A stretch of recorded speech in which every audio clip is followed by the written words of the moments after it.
Bapak Ibu dikasih Tuhan, tema khotbah saya pada pagi hari ini adalah iman yang mengalahkan raksasa. Ya, iman yang mengalahkan raksasa. Saya percaya setiap kita memiliki raksasa-raksasa, ya, baik itu raksasa masalah, baik itu raksasa sakit penyakit, baik itu raksasa kesedihan. Apapun itu jenisnya, kita semua menghadapi banyak raksasa dalam hidup kita. Namun pada pagi hari ini kita akan belajar dari kebenaran firman Tuhan, bagaimana Tuhan mengingatkan kita dari satu kehidupan yang dialami oleh seorang bernama Daud. Daud pun pernah mengalami raksasa dalam hidupnya, ya, terutama ketika dia melawan seorang yang bernama Goliat. Nah, kita akan lihat dari kebenaran firman Tuhan yang terambil dari 1 Samuel pasalnya yang ke-17. 1 Samuel 17 memang saya tidak tampilkan di slide, tapi boleh ditampilkan secara lewat multimedia. 1 Samuel 17, kita tidak akan membaca semua ayatnya, namun saya akan memberikan sebuah garis besar bahwa waktu itu orang Israel sedang menghadapi peperangan dengan orang Filistin. Dan pada saat mereka berkumpul di satu tempat, maka raja mereka yang bernama Saul ketika itu memimpin orang Israel untuk berkumpul dan berkemah di lembah Tarbantin. Ya, di ayatnya yang kedua dari 1 Samuel 17. Mereka mengatur barisan perangnya berhadapan dengan orang Filistin. Ayat yang keempat boleh dibuka, kita akan baca bersama-sama ayat ini. 2, 3. Lalu tampillah keluar seorang pendekar dari tentara orang Filistin, namanya Goliat dari Gad. Tingginya 6 hasta sejengkal. Dalam terjemahan lain dikatakan tingginya itu kira-kira 3 meter. Wah, luar biasa ya. 3 meter saya kira lebih dari pintu itu ya, mungkin sampai ke plafon kurang lebih ya. Nah, tingginya 3 meter, bisa dibayangkan ya. Bahkan di ayat-ayat berikutnya dikatakan ketopong tembaga ada di kepalanya dan ia memakai baju zirah yang bersisik. Berat baju zirah ini berapa? 5.000 sikal tembaga atau kira-kira 57 kilogram. Bayangkan Bapak Ibu, baju zirahnya aja berapa? 57 kilo ya. Kalau kita ngangkat beras seberat 50 kilo aja udah kepayahan gitu ya. Ini kira-kira bisa dibayangkan 57 kilogram hanya baju zirahnya.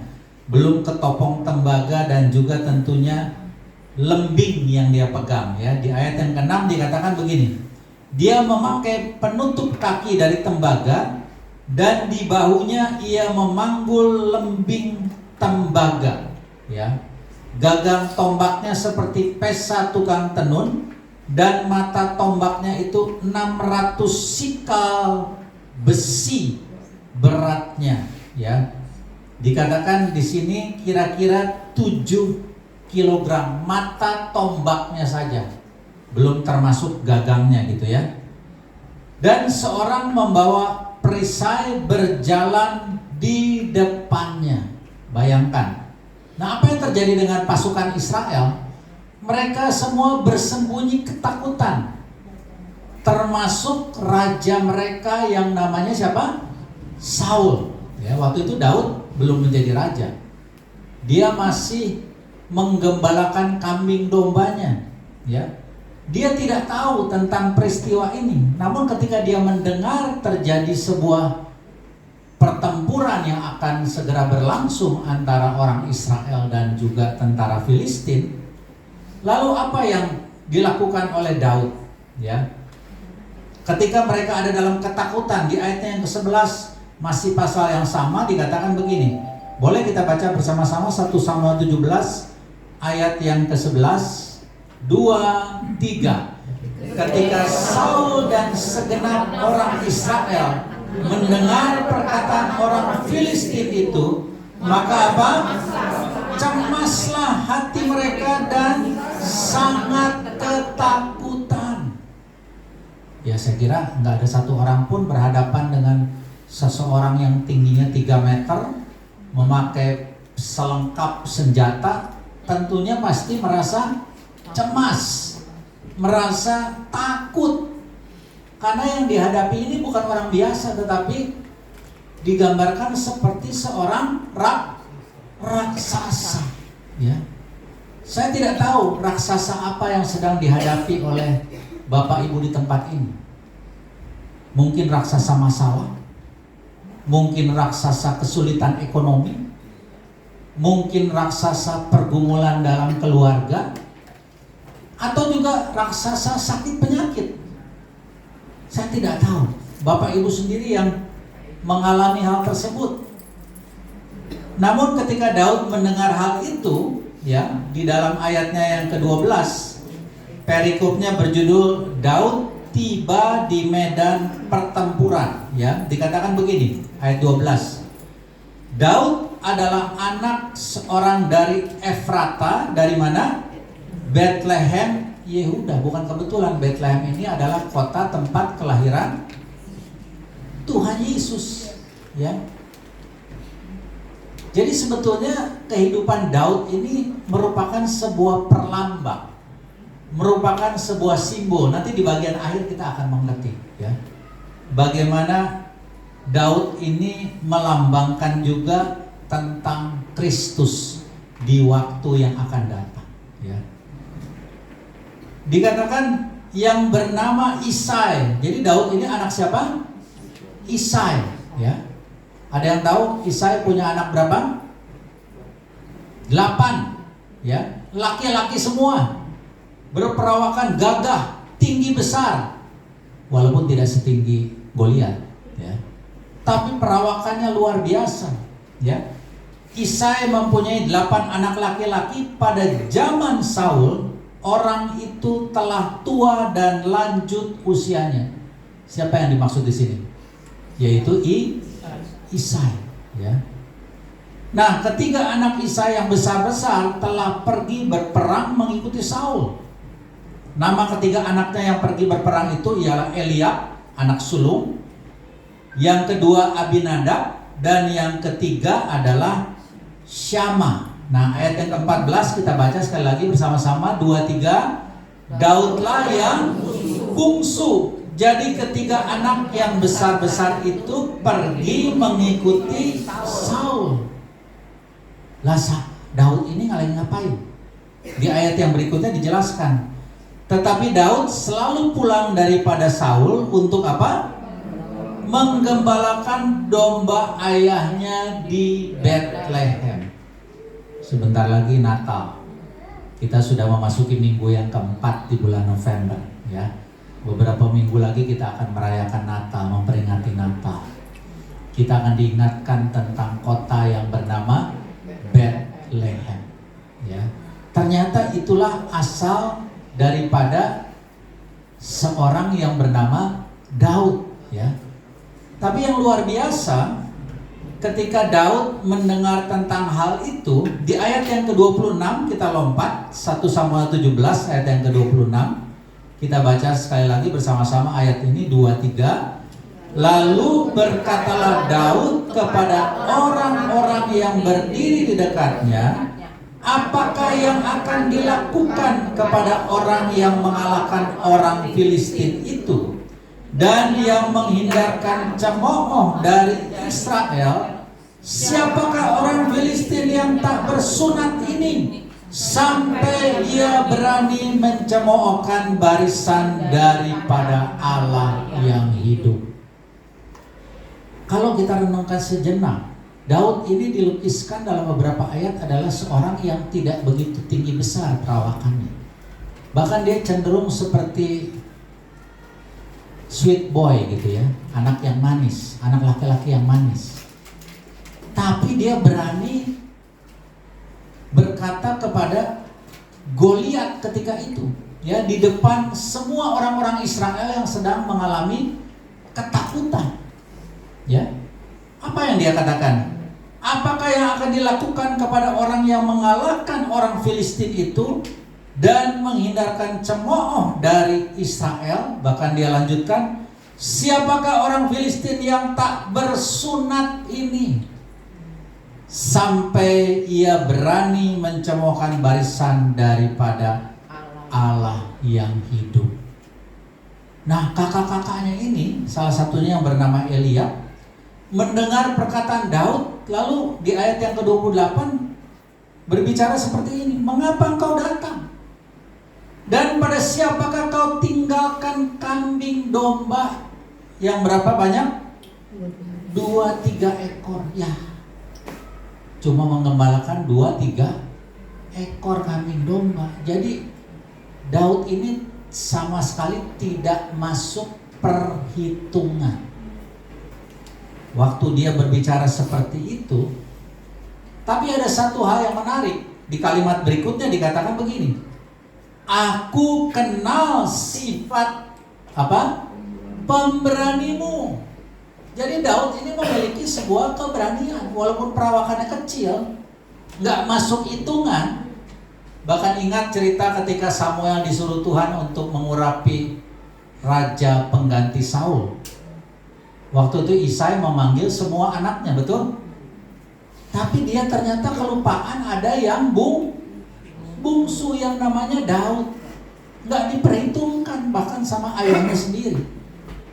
Tapi waktu itu Samuel diingatkan oleh Tuhan bahwa masih ada seorang anak yang lain dari Isai yang namanya Daud. Dan kita tahu akhir ceritanya bagaimana akhirnya Samuel mengurapi Daud menjadi raja. Apakah seketika itu Daud menjadi raja? Tidak, butuh waktu 13 tahun Bapak Ibu. Dia mengalami banyak hal. Dikejar-kejar oleh Saul, bahkan hendak dibunuh. Tapi Daud mengalami keluputan karena Tuhan ada di pihaknya. Amin. Berapa banyak di sini yang percaya sekalipun kita mengalami raksasa yang besar dalam hidup ini, Tuhan tetap akan meluputkan kita. Amin. Tuhan akan tetap menolong kita. Tuhan akan tetap menyertai kita Bapak Ibu, sama seperti dia menyertai Daud. Nah, kita lihat sebentar di slide yang sudah saya siapkan, ya. Jadi dikatakan di sini setiap orang pasti memiliki raksasa dalam hidupnya. Baik itu masalah yang tadi saya sudah sebutkan, ketakutan, bahkan juga dosa yang selalu mengintai dalam hidup kita. Tidak terkecuali seorang hamba Tuhan Bapak Ibu. Dosa itu selalu mengintai, mencoba menjatuhkan dengan berbagai macam cara, ya. Nah, waktu itu bangsa Israel menghadapi Goliat yang menakutkan buat mereka. Tapi Daud datang bukan dengan kekuatannya, melainkan dengan apa? Dengan iman kepada Allah. Katakan sebelahnya, kamu masih punya iman? Haleluya. Ya, kita harus tetap memiliki iman sekalipun raksasa yang besar ada di depan kita, Bapak Ibu. Sebentar lagi kita akan mengakhiri tahun ini, masuk tahun yang baru. Apakah saudara sudah memiliki kepastian untuk masuk ke tahun yang baru? Kalau boleh jujur Bapak Ibu, kita tidak pernah tahu pasti apa yang akan terjadi di tahun yang akan datang. Jangankan tahun yang akan datang, kita nggak pernah tahu pasti apa yang akan terjadi besok, betul? Atau bahkan nanti sore. Beberapa minggu lalu saya baru saja mengalami duka, kehilangan anggota keluarga kami. Adik yang saya kasihi dipanggil pulang oleh Tuhan. Namun saya bersyukur di bulan-bulan terakhir ketika dia mengalami sakit batu empedu itu, kami selalu punya waktu bersama. Karena tiap kali saya harus mengantar dia ke satu rumah sakit di Jakarta, kami banyak menghabiskan waktu bersama, kami ngobrol, kami tukar pikiran, kadang-kadang kami juga mengenang masa-masa kecil kami, ya. Karena dari 4 bersaudara, laki-laki semua, yang sekandung itu cuma saya dan adik saya ini, ya, yang 2 dari ayah sambung, gitu ya. Dan yang luar biasanya ketika masa-masa kritis, ketika dia melewati penyakitnya, di saat-saat terakhirnya, saya ingat itu ulang tahun dia tanggal 31 Oktober. Dia karena terkena stroke, sempat tidak bisa bicara selama 2 hari. Dan karena satu dan lain hal, dokter akhirnya memutuskan untuk dia dibuat koma. Ya, jadi itu tanggal 31 malam sampai ke hari berikutnya dia dipanggil pulang oleh Tuhan. Tapi yang kami syukuri adalah satu hal begini. Di saat-saat terakhir ketika kami berdoa saat dia berulang tahun, itu kami doakan dia dan juga sekaligus bimbing dia untuk terima Yesus sebagai Tuhan dan Juru Selamat pribadinya. Itu yang membuat kami bersuka, itu yang membuat kami terhibur bahwa tempat yang dia tuju di dalam kekekalan itu sudah pasti, bukannya hukuman, tetapi kehidupan yang kekal bersama dengan Tuhan. Walaupun saya tahu, saya kenal betul adik saya ini sepanjang hidupnya, walaupun kami dilahirkan sebagai orang Kristen, Kristennya doang, yaitu KTP-nya Bapak Ibu, KTP-nya doang yang Kristen.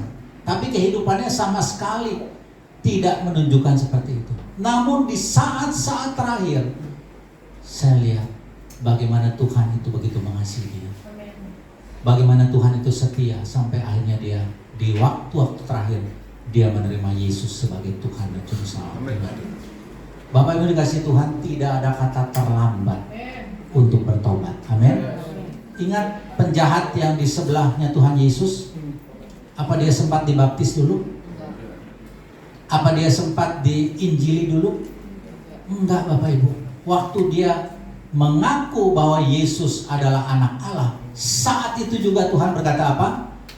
Pada saat ini juga engkau sudah bersamaku di Firdaus. Luar biasa Bapak Ibu. Jadi bukan awal yang menentukan kehidupan seseorang, tapi akhir yang akan menentukan. Katakan amin yang setuju dengan saya. Nah Bapak Ibu dikasih Tuhan, kita sudah melihat tadi di dalam 1 Samuel 17 bagaimana Goliat menantang umat Tuhan dan seluruh Israel ketakutan.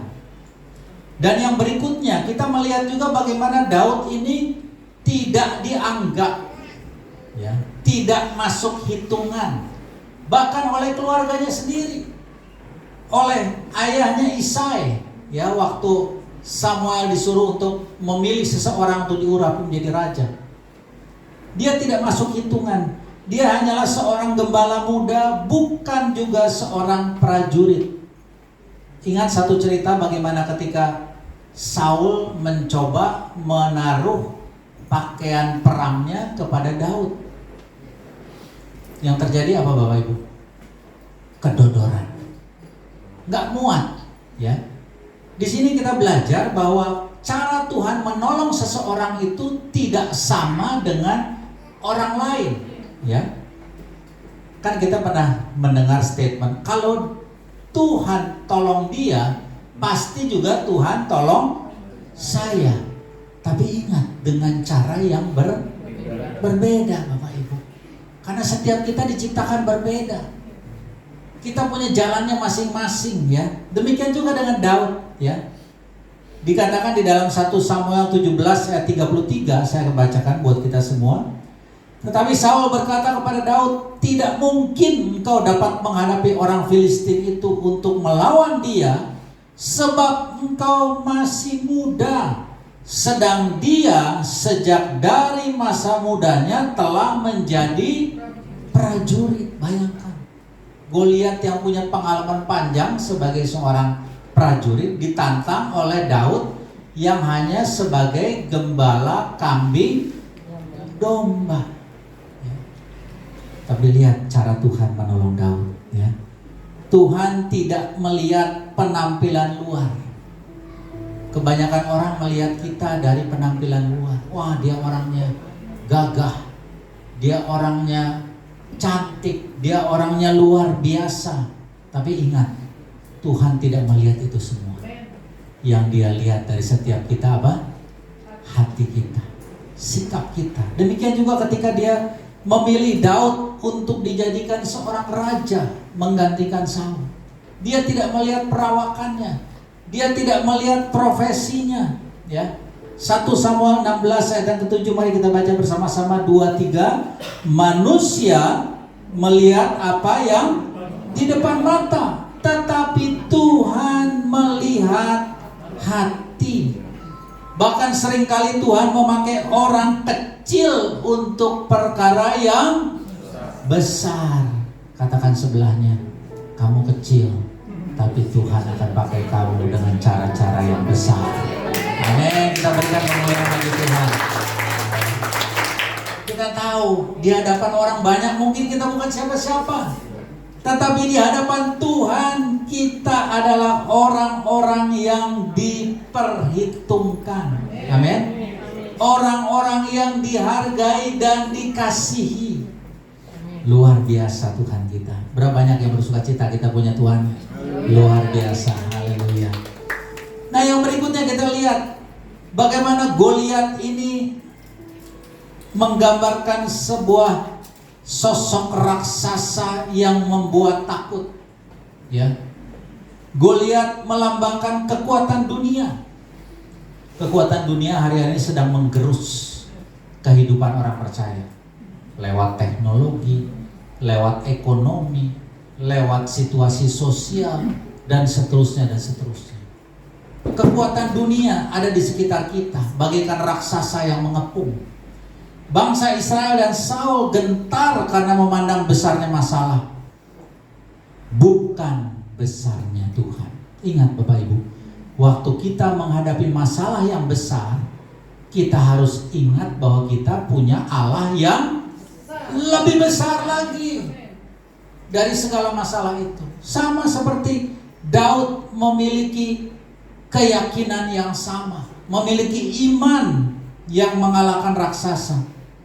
Karena apa Bapak Ibu? Ketakutan seringkali membuat iman kita lumpuh, ya. Dan semangat kita padam. Di dalam 1 Samuel 17 ayat yang keempat tadi kita melihat bagaimana Goliat ini melambangkan seorang pendekar dari tentara orang Filistin. Bahkan tingginya kira-kira 3 meter, ya.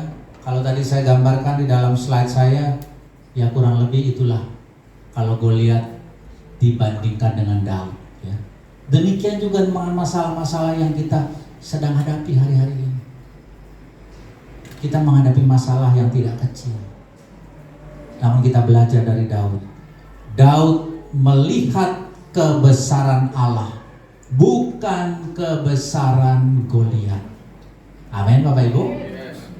Mari kita melihat kebesaran Allah lebih daripada melihat besarnya masalah yang kita sedang hadapi. Slide yang berikutnya. Iman Daud dibangun dari pengalaman bersama Tuhan di padang gurun. Katakan, iman dibangun dari pengalaman bersama Tuhan. Mari kita memiliki pengalaman bersama dengan Tuhan setiap hari.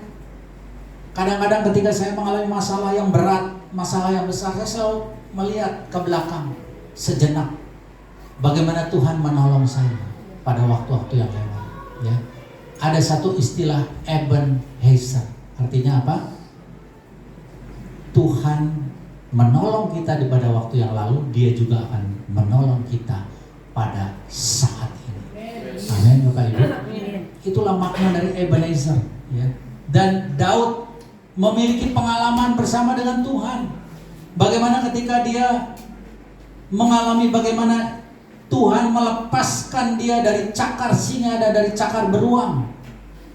Dan dia memiliki keyakinan bahwa Tuhan juga yang akan melepaskan dia dari tangan orang Filistin. Amin. Berapa banyak di sini yang punya masalah besar? Ingat, kalau di waktu yang lalu Tuhan menolong, Dia juga akan menolong saat ini. Dia juga akan menolong ke depan. Dia akan menolong seterusnya. Sepanjang hidup kita Bapak Ibu, Dia akan menolong kita. Nah, di sini dikatakan Daud menolak baju zirahnya Saul dan datang dengan nama Tuhan. Ya, kita nggak bisa pakai cara orang lain untuk menangani atau menghadapi masalah kita. Betul? Kita nggak bisa copy paste cara orang lain untuk kita gunakan menghadapi masalah kita, pergumulan kita, nggak bisa. Kita hanya bisa pakai caranya Tuhan. Amin. Cara Tuhan yang kita pakai, Bapak Ibu, yang setuju saya boleh katakan amin. Hanya cara Tuhan yang dapat melepaskan kita dari segala pergumulan dan masalah yang kita hadapi. Kemenangan oleh iman, ya. Bagaimana Daud dikisahkan dengan hanya satu batu dan satu lemparan. Ya, di slide berikutnya dia membuat Goliat jatuh terkapar. Kemenangan bukan karena kekuatan manusia, melainkan karena kuasa Tuhan. Amin. Iman sejati menghasilkan tindakan. Ingat kata Yakobus, iman tanpa perbuatan adalah mati. Jadi iman itu harus disertai dengan tindakan. Ya. Daud memiliki strategi waktu itu. Dia menggunakan satu buah batu dan sebuah umban, ya, untuk mengalahkan Goliat. Bapak Ibu dikasih Tuhan, waktu kita punya iman kepada Allah, kita punya keyakinan kepada Allah, kita juga harus memiliki cara, kita juga harus melakukan sesuatu. Amin. Nggak cukup iman itu diam, doa, tunggu jawaban Tuhan, enggak. Tapi kita harus melakukan sebuah tindakan iman. Amin, Bapak Ibu. Dan itu yang dilakukan oleh Daud. Nah, tadi saya sudah sampaikan di awal bagaimana Daud ini melambangkan Kristus sebagai pahlawan sejati dalam hidup kita. Berapa banyak yang percaya bahwa Kristus adalah pahlawan sejati dalam hidup kita? Amin. Dia yang akan menolong kita. Daud menggambarkan Kristus yang mengalahkan raksasa dosa dan maut. Kemenangan Daud membawa kebangkitan bagi Israel. Ingat, ada satu orang yang memberikan sebuah inspirasi, memberikan sebuah keteladanan, maka itu berdampak kepada banyak orang. Ingat Saul, dia raja, tapi dia ketakutan. Orang-orang Israel pun mengalami hal yang sama. Tapi ketika bangkit yang namanya Daud, orang Israel pun mengalami semangat dan kebangkitan di dalam rohnya. Bapak yang dikasih Tuhan, marilah hidup kita juga memberikan sebuah pengaruh, ya. Kita ini menjadi influencer di akhir zaman untuk memberikan pengaruh positif kepada banyak orang. Amin. Banyak anak-anak muda di tempat ini.